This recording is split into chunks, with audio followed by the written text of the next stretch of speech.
Eh bien, très chers spectateurs, nous vous saluons au nom de notre Seigneur Jésus-Christ. Ça fait quand même un bout de temps qu'on n'a pas parlé sur notre thème, en plus qu'on avait beaucoup de choses à faire au sein de l'Église. Maintenant, là, nous sommes de retour pour continuer avec notre enseignement sur le sacrificateur des dieux et le sacrificateur de Satan. J'aimerais juste faire un petit rappel. Le sacrificateur, c'est celui qui a le mandat d'offrir de sacrifices à une divinité. Et il maîtrise tous les rites, toutes les cérémonies et même la loi pour arriver à faire tous ces sacrifices-là. Voilà, nous avons déjà parlé sur le sacrifice spirituel. Nous savons que la Bible nous dit dans 1 Pierre 2, de 4 à 5, la Bible est en train de nous dire que notre Seigneur Jésus-Christ, c'est lui la pierre vivante que les bâtisseurs avaient rejetée, si précieuse, et que nous autres, nous sommes également de pierre. Nous devons nous édifier pour former la maison spirituelle de Dieu, afin d'offrir à Dieu des victimes spirituelles par Jésus-Christ. Alors que nous sommes en train de parler sur le saint sacerdoce, qui est la maison spirituelle de Dieu, et cette maison spirituelle de Dieu, c'est pour ouvrir à Dieu des sacrifices spirituels. On a déjà parlé sur le premier sacrifice spirituel, qui est le sacrifice du corps. Deuxième sacrifice spirituel, qui est le sacrifice des âmes. Mais aujourd'hui, nous allons parler maintenant sur le troisième sacrifice spirituel, qui est le sacrifice de louange, que nous tirons des Hébreux 13, le verset 15. La Bible dit ceci: par lui, offrons sans cesse à Dieu un sacrifice de louange, c'est-à-dire le fruit des lèvres qui confessent son nom. Donc, par notre Seigneur Jésus-Christ, nous sommes appelés à offrir à Dieu des sacrifices de louange. Et ces sacrifices de louange, la Bible nous dit que ce sont les fruits de nos lèvres qui sont en train de confesser son nom. Et nous devons les offrir sans cesse. Et quand nous parlons de louange, c'est-à-dire faire des éloges à Dieu. Vanter Dieu, c'est ça. Et nous sommes appelés à vanter Dieu par rapport à ce qu'il a déjà fait, par rapport à ce qu'il fait et par rapport à ce qu'il fera. Donc notre Dieu, quand nous regardons la nature, on peut vanter Dieu pour avoir créé par exemple la mangue. Nous voyons la mangue telle qu'elle est là, nous la mangeons, elle est succulente, elle est belle et elle a même certaines caractéristiques médicinales. Et avec ça, on peut louer Dieu, on peut vanter Dieu par rapport à ce qu'il a fait, par rapport à la créature. On peut le louer également par rapport aux œuvres qu'il a accomplies dans nos vies. Par exemple, nous sommes tous vivants aujourd'hui, juste par le souffle de vie, parce qu'il y a d'autres qui ne respirent pas. Mais parce que nous savons respirer, et par là, nous sommes appelés à louer Dieu, à être reconnaissants. Vous savez, pour beaucoup de gens, parce qu'on est né, on marche, on parle, on trouve que c'est facile, c'est un droit déjà acquis. Mais quand on manque la chose, c'est alors qu'on voit sa valeur.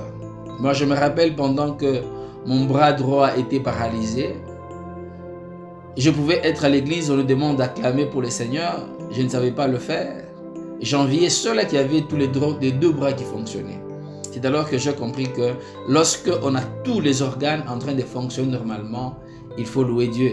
Mais si un des organes ne marche pas bien, on va maintenant comprendre l'importance de Dieu. On va comprendre que si ça marchait, ce n'est pas par mes efforts, mais c'est par la grâce de Dieu. Voilà pourquoi nous sommes appelés à louer Dieu. Et la Bible dit que sans cesse nous sommes appelés à louer Dieu. C'est-à-dire, partout là, un serviteur de Dieu doit se retrouver. Un chrétien doit se retrouver. Il doit devoir arriver à louer Dieu. Parce que Christ, lorsque nous sommes dans Apocalypse 1:5, de 9 à 10, la Bible nous dit que Dieu, par notre Seigneur Jésus-Christ, nous a rachetés de notre tribu, de notre langue, de notre peuple, de notre nation.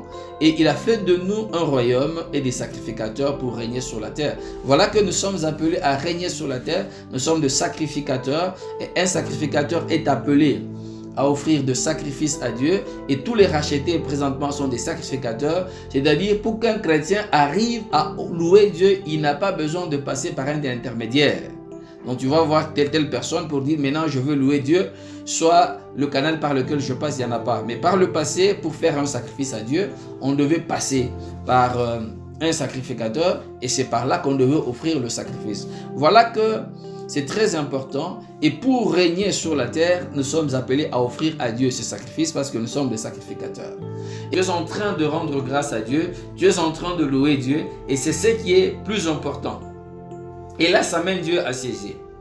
Vous allez comprendre que dans les sacerdoces sataniques, lorsqu'on se retrouve devant un féticheur, quand il commence à faire ses incantations, tout ça, vous allez voir, il se lève là, il commence à danser, il commence à chanter, à danser, il fait des louanges à cette divinité pour que cette divinité descende et arrive à siéger afin qu'il ait la solution à son problème.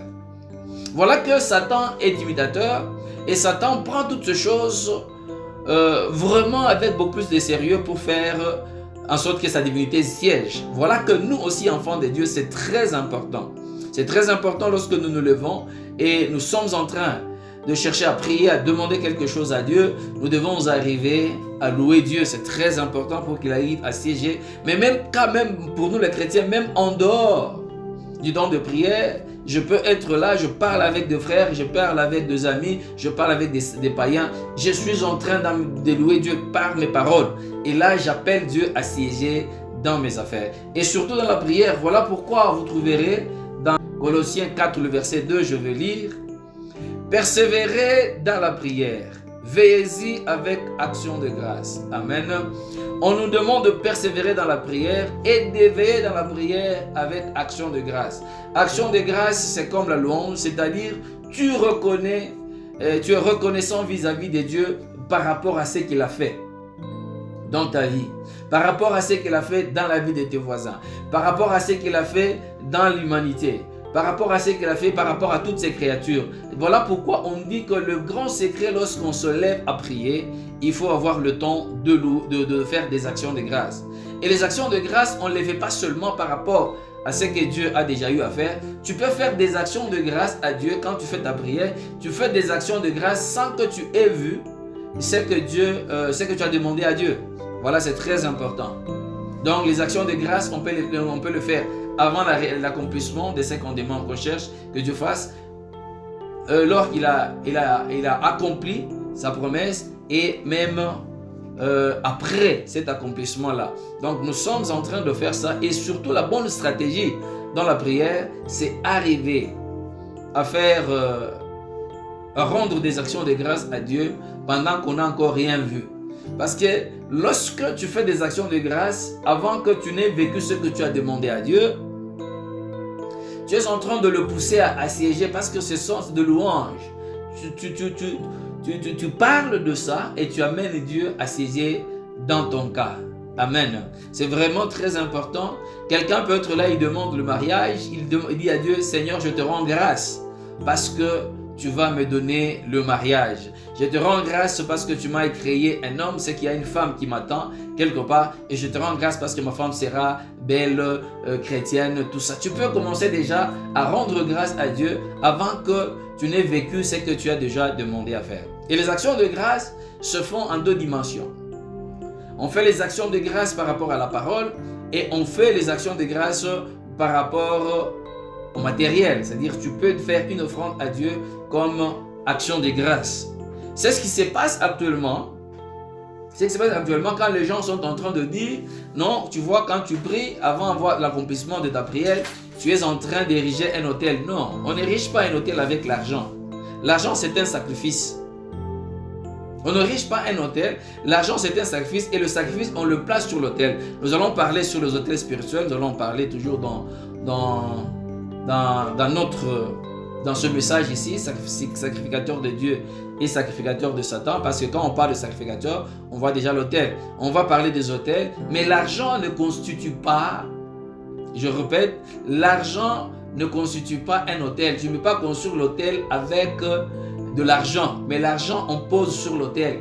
Mais ce que l'on fait, c'est les actions de grâce. En ton ignorance là, au lieu de parler des actions de grâce, mais toi tu parles de l'autel, mais quelque part tu vois qu'il y a la réalisation et tu as le résultat par rapport à ta prière. Mais on ne peut pas continuer dans l'ignorance. Quand on a la lumière, il faut changer. Mais j'aimerais qu'à partir d'aujourd'hui que tu saches qu'on ne construit pas l'autel avec de l'argent, mais l'argent construit un sacrifice. L'argent, c'est le sacrifice d'action de grâce. Voilà que mon frère, tu peux être là, tu demandes quelque chose à Dieu. Pendant que tu demandes quelque chose à Dieu, tu peux accompagner ta prière avec une offrande, avec une action de grâce. Tu dis, Dieu, je te loue et je t'offre ça parce que je sais que tu vas faire telle chose dans ma vie. C'est l'action de grâce là, ce n'est pas la construction d'un hôtel. Voilà que lorsque quelqu'un va chez un féticheur, il ne va pas main vide. Il va toujours avec quelque chose comme action de grâce. Il donne en avance. Et quand il donne ça, ça amène leur divinité à siéger. Voilà, c'est très important dans le sacerdoce spirituel que nous puissions comprendre que nous les chrétiens, les sacrificateurs, les louanges sont très importantes parce que ça amène Dieu à siéger. Ça amène Dieu à prendre des bonnes décisions sur nous. Ça amène Dieu lorsque on a eu à prier, même si on faisait, Dieu était en train de s'occuper d'autre chose, mais quand il voit maintenant les actions de grâce, soit en parole, soit en matériel, Dieu se lève et joue et est en train de siéger. Nous devons comprendre que c'est facile de faire le sacrifice de parole, mais c'est un peu difficile de faire des sacrifices avec de l'argent, avec de biens qu'on offre à Dieu. Voilà pourquoi nous allons comprendre que la deuxième dimension, elle est très importante. C'est-à-dire, si tu as besoin de quelque chose, tu pries à Dieu, tu présentes ton problème à Dieu et tu fais des actions de grâce comme signe de louange. Et quand tu es en train de louer Dieu, ça amène Dieu à louer, à siéger. Et quand il siège, on a le résultat à son problème. Nous bénissons vraiment Dieu pour ce temps que nous venons de passer ensemble. Nous sommes en train pratiquement de l'exalter. Nous vous disons merci et prochainement, on va suivre le 4e sacrifice spirituel et que Dieu vous bénisse.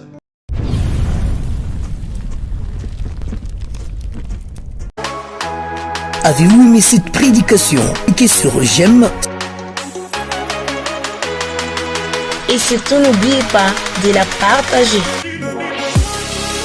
C'est l'émission Le Mystère du Sacerdoce avec le docteur Baudouin Kabouya.